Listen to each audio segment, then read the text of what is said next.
Today, I'll walk you through how to auto-add your school schedule to Google Calendar using Gemini, even if you're a total beginner or just need a quick refresher. By the end of this guide, you'll know exactly how to integrate your school timetable into your calendar so you can stay organized and never miss a class. Let's get started. First, open your web browser and navigate to Google Calendar. You can do this by typing Google Calendar into your search engine or directly entering the URL. This is your digital planner where all the magic will happen. Once you're on the Google Calendar page, look for the App button, which is usually represented by a grid icon in the top right corner. Clicking on this will reveal a menu of Google applications. From this menu, choose Gemini.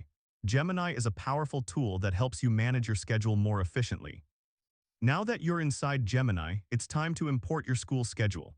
This is where you will upload the file containing your timetable. Click on the Upload Files button. This option allows you to select the file from your device that contains your school schedule.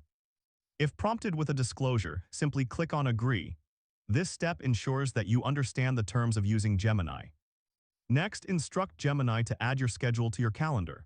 This is where the automation really takes place, making your life much easier. Once you've given the instruction, Gemini will ask for confirmation.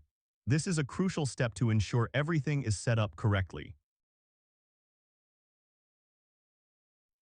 Be sure to double-check and confirm that the details are accurate. It's always good to verify that your schedule looks just the way you want it. Finally, click on Submit.